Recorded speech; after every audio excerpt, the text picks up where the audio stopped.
Without you guys really having a chance to do much with the game film, is it, in order to correct what went wrong last week, do you just dump it and get back to it later and just move on to Pitt? We're going to have to definitely get back to it. You know, kind of watched a little bit, but right after that game, we kind of put it to bed just because it's such a short week.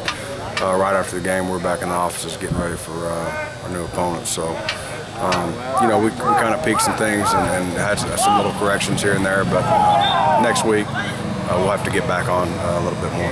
Do you get the impression that the offense was a little herky-jerky Saturday? And without going back and looking at much film, how can you move forward with that? Yeah, we just got to, I mean, there's obviously some mistakes there in the red zone that cost us field goals instead of touchdowns. And I think overall just, I don't think we were clean all night long. You know, just got to be a little bit cleaner than that. You know, overall, I just think we just got to do a much better job. Does it help that you have a veteran experienced unit in order to be able to move on from that without having to go back and see what wasn't working? Yeah, I mean, it does. Obviously, you want to clean up mistakes every week. You always got something to learn from it every game and how people are trying to play you. But it was really nothing about scheme as much as it was a little bit about our focus, I felt like. Seth, you've got a little bit of experience going against the Narduzzi defense. Is he doing pretty much the same thing at Pitt that he was doing at Michigan State? Same things. I mean, they do exactly the same things they did. You know, and he's one of the best I've been around or played against, I should say. And he does a tremendous job. And, you know, when you snap the football, it doesn't matter what formation you're in. You know, safeties and those alley backers are going to be fitting. So there's always going to be 9 people around the box within 5-6 yards after that ball snapped. So they trigger extremely quick.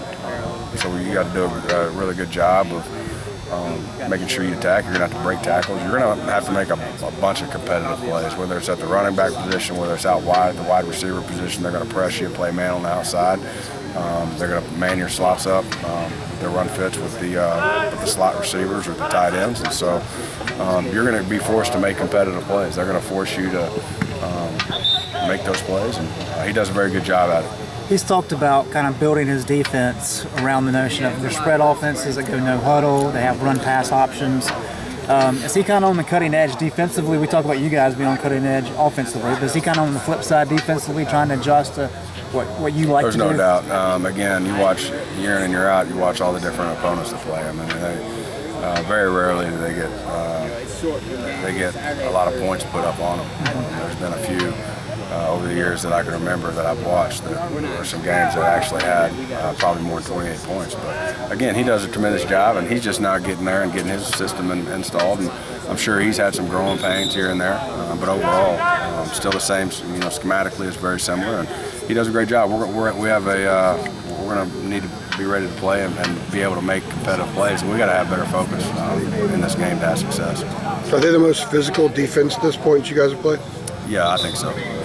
Point of attack is obviously always crucial, even more so elevated in a game like this? It's the best defense we'll play so far. I was talking to Coach Fedora about Coach Chizik doing what he's doing, having his success, without necessarily having recruited his guys. I want to get your philosophy on that, man. Do you need your guys to do what you need to do, or it's just a matter of having athletes?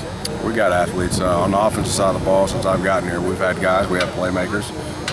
We have everything we need. We just got to continue to grow and get better each and every week. And, there's nothing wrong with what we got offensively and player-wise. We still got to continue to recruit it year in and year out. But there's nothing wrong with our offensive personnel. So I'm saying, you know,